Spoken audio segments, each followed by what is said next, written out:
नमस्कार मित्रांनो, 20 ऑक्टोबर रोजी आपले हास्य अभिनेते व ज्येष्ठ कलाकार श्री असरानी यांचे दुःखद निधन झाले।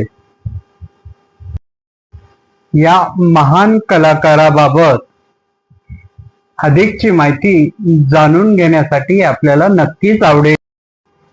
ज्येष्ठ अभिनेते आणि दिग्दर्शक गोवर्धन असरानी यांचा जन्म 1 जानेवारी 1941 रोजी जयपूर, राजस्थान येथे एका सिंधी हिंदू कुटुंबामध्ये झाला।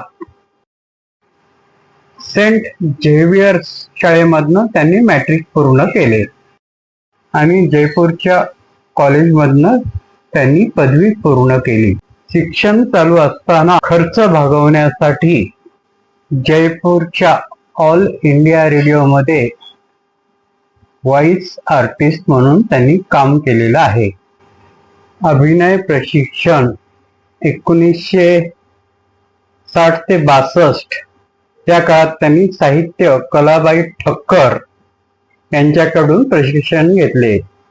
चित्रपट निर्माते किशोर साहू आणि ऋषिकेश मुखर्जी यांच्या सल्ल्यानुसार 1964 मध्ये त्यांनी पुण्याच्या फिल्म इन्स्टिट्यूट ऑफ इंडिया मध्ये प्रवेश घेतला।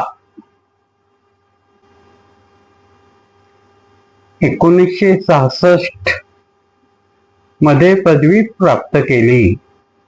त्यांनी 1988 ते 1993 या काळात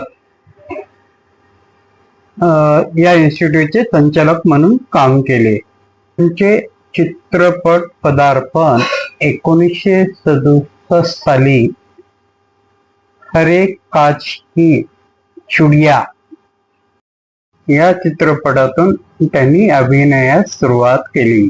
नायक, व्यक्तिरेखा व विनोदी सहाय्यक म्हणून त्यांनी जवळपास 350 चित्रपटातून काम केलेले आहे। रमेश सिप्पी यांच्या गाजलेल्या चित्रपट शोले मध्ये त्यांनी महत्वाचे हिटलर जेलरची भूमिका अत्यंत प्रभावीपणे निभावली होती। त्यांना त्यांच्या आयुष्यामध्ये 2दा फिल्मफेअर अवॉर्ड मिळाले। 1974 मध्ये आज ही ताजा खबर आणि